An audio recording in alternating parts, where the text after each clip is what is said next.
po namin at may kontrata po ako sa manager ko na kailangan tapusin kasi nakalagay ng bawal muna na magbuntis. Siyempre para sa akin, nadi-disappoint po ako para doon. Sana wag naman ganun ka-brutal yung chismis nila.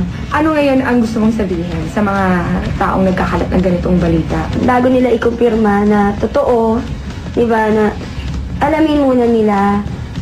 Sa akin, pwede naman nila akong tawagan, diba, or ano, para hindi rin nakakasira sa image ko. Well, Jopay, thank you very much for coming over sa Chika Minute Explosive para malinawan ng lahat sa totoong estado ng iyong katawan. Pag-umuntis.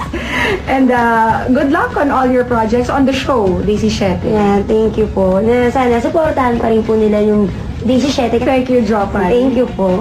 Megastar Sharon Cuneta, handa na bang makipagtambalan muli sa dating asawang si Gabby Concepcion sa pagbabalik yan ng Chika Minute Exclusive? Chika Minute Explosive!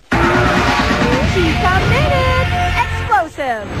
Megastar Sharon Cuneta, handa na nga bang makatambalan muli ang dating asawang si Gabby Concepcion? Naayos na ba niya ang mga problemang kinakaharap ng pamilya?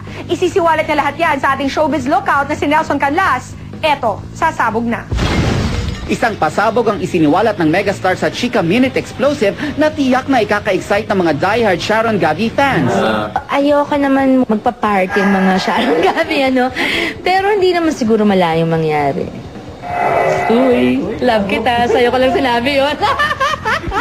Ang dami nag-interview. Sa'yo ko lang sinabi yun. Tuparin ko lang yung mga commitments ko. Tignan natin kung natatamang panahon, di ba? Pero mauna yata sila ni Casey.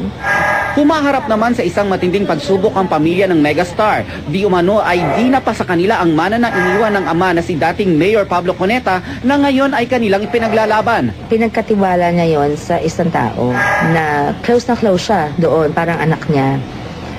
Siguro in-expect din niya pag wala na siya, itong taong ito would still remain loyal to us and siguro care for us enough na ibigay yung nararapat sa amin na utos ni Daddy. Ang problema, hindi na namin alam dahil nandiyan pa ang daddy ko, nasa ospital pa lang na wala na siya. Bahala na ang Diyos sa ganun. Bumabalik naman yan eh. Usapang mana din ang isa sa tema ng bagong pelikula ni Sharon ngayong Pasko, ang Mano Po 6, kung saan sa kauna-unahang pagkakataon ay gumawa siya ng pelikula sa bakuran ng Regal Films. This is very controversial kasi first movie mo ito sa Regal.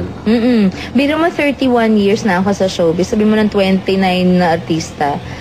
Tapos ngayon lang ako nakagawa sa Regal Films. Kasi Viva girl ako, diba? Ako yung baby ng Viva.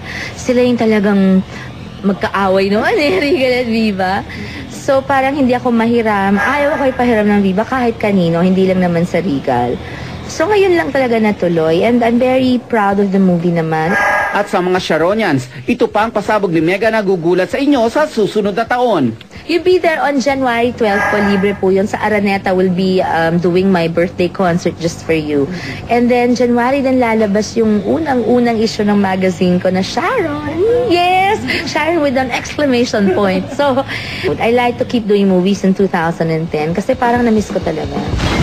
Umpisa pa lang ng linggo, marami na agad kaming chikang ibinalita sa inyo. At bukas, uupo sa ating hottest seat ang panday ng bagong henerasyon na si Senator Bong Revilla.